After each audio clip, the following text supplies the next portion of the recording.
Hello दोस्तों, स्वागत है आपका अपने YouTube चैनल कामयाब एजुकेटर में। आज की इस वीडियो में हम DSSB के TGT सोशल साइंस फीमेल जो 1 अक्टूबर 2021 को दूसरी शिफ्ट में हुआ था उसके सब्जेक्टिव पेपर का रिव्यू करेंगे। तो चलिए शुरू करते हैं। पहला सवाल है, 18वीं शताब्दी में जेम्स हरग्रीव्स के किस आविष्कार ने औद्योगिक क्रांति में योगदान दिया था? तो वह था स्प्रिंग जेनी मशीन। अगले सवाल की तरफ बढ़ते हैं। बिहार में किसान सभा आंदोलन डैश के नेतृत्व में हुआ था? तो वह हुआ था स्वामी सहजानंद सरस्वती। अगले सवाल की ओर बढ़ते हैं। 1855 के संताल विद्रोह के संदर्भ में निम्नलिखित में से कौन सा कथन सही है? तो इसमें दोनों ही सही है। अगले सवाल की ओर बढ़ते हैं। 1815 में नेपोलियन को डैश में पराजित किया गया था? तो वह वाटरलू के युद्ध में। अगले सवाल की ओर बढ़ते हैं। 1803 में किस देश ने फ्रांस के खिलाफ युद्ध की घोषणा की थी? तो वह की थी ब्रिटेन ने। अगले सवाल की ओर बढ़ते हैं। राजा लुई 16 ने डैश में वित्तीय संकट के कारण संपदा जर्नल की मांग की? तो वह 1780 के दशक में। अगले सवाल की ओर बढ़ते हैं। किस वर्ष में लुई 16 ने ट्रोयस के शहर में कुलीन सदस्यों को निर्वासित किया था? तो वे 1787 में। अगले सवाल की ओर बढ़ते हैं। निम्नलिखित में से फ्रांसीसी क्रांति के क्या कारण थे?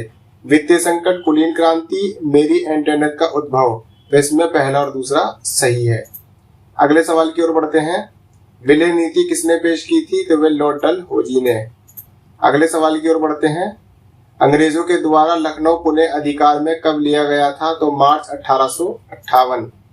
अगले सवाल की ओर बढ़ते हैं। बंगाल विभाजन की घोषणा के समय भारत के वायसराय कौन थे? तो वे थे लॉर्ड कर्जन।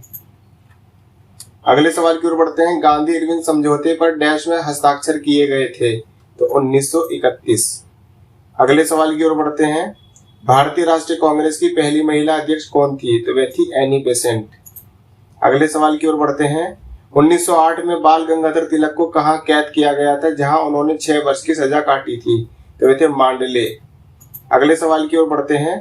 किस वर्ष में भारतीय राष्ट्रीय कांग्रेस का प्रसिद्ध सूरत विभाजन हुआ था? तो वह हुआ था 1907 में। अगले सवाल की ओर बढ़ते हैं। बोल्शेविक पार्टी के संस्थापक कौन थे? तो वे थे व्लादिमीर लेनिन। अगले सवाल की ओर बढ़ते हैं। रूसी क्रांति के दौरान मजदूरों के प्रतिनिधित्व की एक परिषद को डैश के रूप में नामित किया गया था? वह सोवियत। अगले सवाल की ओर बढ़ते हैं। रूस में डैश की क्रांति 1917 की क्रांति के लिए ड्रेस रिहर्सल बन गई? तो वह 1905 की। अगले सवाल की ओर बढ़ते हैं। रूस में 1905 की क्रांति के बाद व्यापक दमन कब तक चलता रहा जब कई क्रांतिकारियों को गिरफ्तार कर लिया गया तथा मजदूरों की संख्या को तोड़ दिया गया? तो ये 1911 में हुआ था। अगले सवाल की ओर बढ़ते हैं। पुस्तक the development of capitalism in Russia किसके द्वारा लिखी गई थी? तो वह व्लादिमीर लेनिन के द्वारा लिखी गई थी। बढ़ते हैं अगले सवाल की ओर। पंचवर्षीय योजना किस समाज की केंद्रीकृत योजना है? तो वह समाजवादी। अगले सवाल की ओर बढ़ते हैं। डैश मजदूर वर्ग द्वारा पहली सफल क्रांति थी? रूसी क्रांति। अगले सवाल की ओर बढ़ते हैं। ये किसका विश्वास था कि यदि सामाजिक वातावरण का पुनर्निर्माण किया जा सकता है तो मानव स्वभाव को बदला जा सकता है? तो वह है रॉबर्ट ओवन। अगले सवाल की ओर बढ़ते हैं। उस पार्टी का नाम बताइए जिसने इटली में सर्वहारा वर्ग की तानाशाही की स्थापना का आह्वान किया था? तो वह था इतावली समाजवादी पार्टी। अगले सवाल की ओर बढ़ते हैं। इटली में फांसीवाद के वजह के क्या कारण थे? तो इसमें पहला कारण वर्साई की संधि से इतावली निराश थे और दूसरा प्रथम विश्व युद्ध के बाद इटली की सामाजिक आर्थिक स्थिति। तो इसमें पहला दूसरा सही है। अगले सवाल की ओर बढ़ते हैं। उस संगठन का नाम बताइए जिसने आर्कडियो फ्रांसिस फर्नांडिस की हत्या की थी? तो वह थे ब्लैक हेड। अगले सवाल की ओर बढ़ते हैं। निम्नलिखित में से कौन सा फ्रांसीसी क्रांति का दीर्घकालिक कारण है? तो इसमें पहला और तीसरा सही है। अगले सवाल की ओर बढ़ते हैं। 1893 में किन देशों ने ट्रिपल अलायंस का विरोध करने के लिए एक समझौता गठित किया था? तो वह फ्रांस और रूस। अगले सवाल की ओर बढ़ते हैं। विश्व युद्ध के दौरान कई संधियों पर हस्ताक्षर किए गए थे, निम्नलिखित में से कौन सा सही ढंग से सुमेलित है? तो इसमें पहला और दूसरा सुमेलित है। अगले सवाल की ओर बढ़ते हैं। 1992 में पहले अंतर्राष्ट्रीय पृथ्वी शिखर सम्मेलन के लिए ब्राजील के रियो डी जेनेरियो में 100 से अधिक राष्ट्राध्यक्ष मिले। इस शिखर सम्मेलन को डैश कहा जाता है? संयुक्त राष्ट्र पर्यावरण एवं विकास सम्मेलन। अगले सवाल की ओर बढ़ते हैं। एक घूर्णन पृथ्वी पर ऊपर वाले हिस्से और निचली स्थिति घाटियों के बीच एक यांत्रिक स्थिरता को डैश कहा जाता है? तो कहलाता है आइसोस्टेसी। अगले सवाल की ओर बढ़ते हैं। निम्नलिखित में से कौन सा अंतर्वेदी आग्नेय चट्टान का सही उदाहरण है? तो वह ग्रेनाइट। अगले सवाल की ओर बढ़ते हैं। पूरी पृथ्वी डैश को समान दिनों और समान रातों का अनुभव करती है? तो 21 मार्च। अगले सवाल की ओर बढ़ते हैं। निम्नलिखित में से कौन सा वैज्ञानिक पृथ्वी की उत्पत्ति से संबंधित सुपरनोवा परिकल्पना संबंधित है? तो वह है एफ हॉयल। अगले सवाल की ओर बढ़ते हैं। रचनात्मक प्लेट मार्जिन के संदर्भ में निम्नलिखित में से कौन सा कथन सही है?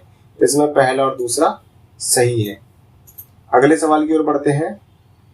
निम्नलिखित में से किसे ठंडी हवा के रूप में अभिलक्षित किया जाता है? तो वह है मिस्ट्रॉल। अगले सवाल की ओर बढ़ते हैं। गर्म सतह पर ठंडी हवा के परिवहन के कारण बनने वाले कोहरा डैश कहलाता है? तो वह भाप कोहरा। अगले सवाल की ओर बढ़ते हैं। किस वर्ष की प्रकार की जलवायु को वर्ष भर सूर्य तप और बहुत कम तापमान की सामान्य अनुपस्थिति द्वारा अभिलक्षित किया जाता है? तो वह टुंड्रा जलवायु। अगले सवाल को देखते हैं। स्थलाकृति मानचित्रों पर उच्चावच का प्रतिनिधित्व करने के लिए निम्नलिखित में से किस तकनीक का उपयोग किया जाता था? तो इसमें पहला और दूसरा दोनों। अगले सवाल की ओर बढ़ते हैं। जब पृथ्वी सूर्य के सबसे निकट होगी तो उत्तरी गोलार्ध पर डैश प्राप्त होगा? तो वहां होगा कम मात्रा में सूर्यत्व। अगले सवाल की ओर बढ़ते हैं। उत्तर पूर्व से दक्षिण पश्चिम तिरछे उन्मुख क्लाइमोग्राफ डैश की जलवायु को प्रतिनिधित्व करता है? तो वह मानसून। अगले सवाल की ओर बढ़ते हैं। निम्नलिखित में से कौन सा एक जैव विविधता हानि का मानव जनित कारण है? तो वह पहला और दूसरा। अगले सवाल की ओर बढ़ते हैं। निम्नलिखित में से लवणों का कौन सा संयोजन समुद्र के पानी में उसके प्रतिशत के अवरोधी क्रम में सही ढंग से अनुक्रमित है? तो इसमें सोडियम क्लोराइड, मैग्नीशियम क्लोराइड और कैल्शियम कार्बोनेट है।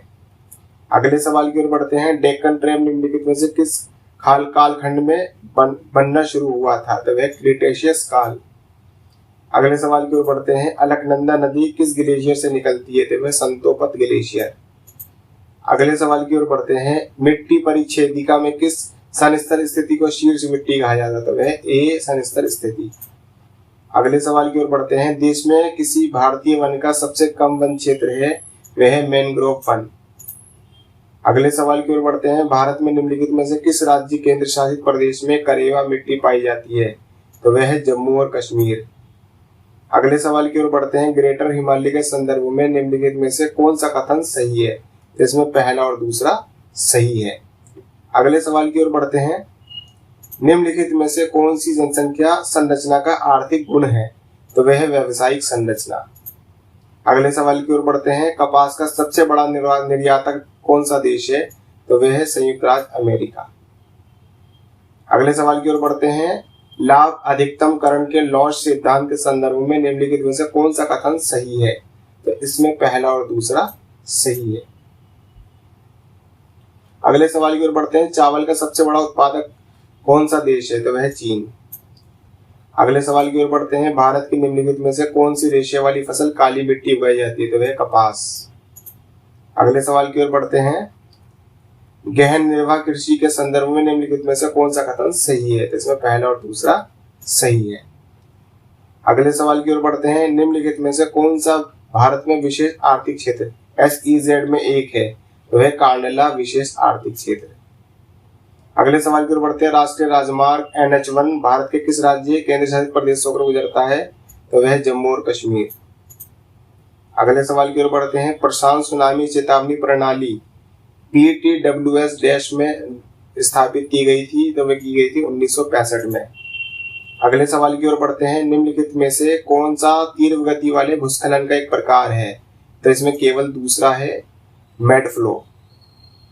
अगले सवाल की ओर बढ़ते हैं। निम्नलिखित में से कौन सा एक अंतर्जात खतरा है? तो इसमें तीनों ही अंतर्जात खतरा है, ज्वालामुखी आपदा, सुनामी और भूकंप। अगले सवाल की ओर बढ़ते हैं। आपदा प्रबंधन के लिए प्रारूपी समुदाय आकस्मिकता योजना में निम्नलिखित में से कौन से चरण शामिल होते हैं? तो इसमें तीनों ही चरण शामिल होते हैं।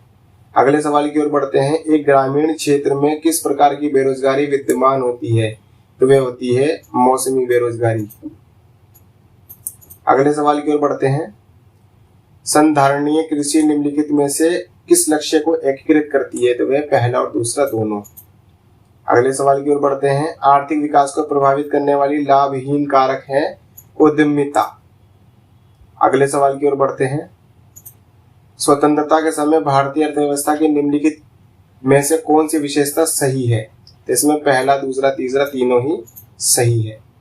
अगले सवाल की ओर बढ़ते हैं। प्राथमिक क्षेत्र में डैश के जैसे आर्थिक क्रियाकलाप शामिल होते हैं? तो वह पहला और दूसरा दोनों। अगले सवाल की ओर बढ़ते हैं। वे ब्याज दर जिस पर केंद्रीय बैंक वाणिज्यिक बैंकों को अग्रिम देता है उसे डैश कहा जाता है? बैंक दर। अगले सवाल की ओर बढ़ते हैं। निम्नलिखित में से कौन सी क्रेडिट नियंत्रण की गुणात्मकता लिखता है? तो वह चयनात्मक क्रेडिट नियंत्रण। अगले सवाल की ओर बढ़ते हैं। डैश के अलावा दिए गए सभी बैंक सार्वजनिक क्षेत्र के बैंक हैं? तो वह है यस बैंक। अगले सवाल की ओर बढ़ते हैं। ट्रेजरी बिल के संदर्भ में निम्नलिखित में से कौन सा कथन सही है? तो इसमें केवल दूसरा सही है। अगले सवाल की ओर बढ़ते हैं। निम्नलिखित में से वह कौन सी सूची है जिनका उल्लेख ब्रिटिश भारतीय संविधान अधिनियम 1935 में किया गया था? तो वह पहला और दूसरा दोनों, समवर्ती सूची और प्रांतीय सूची। अगले सवाल की ओर बढ़ते हैं। मध्य सूची का निम्नलिखित में से कौन सा युग्म सही है? तो इसमें केवल दूसरा सही है, जनगणना संघ सूची।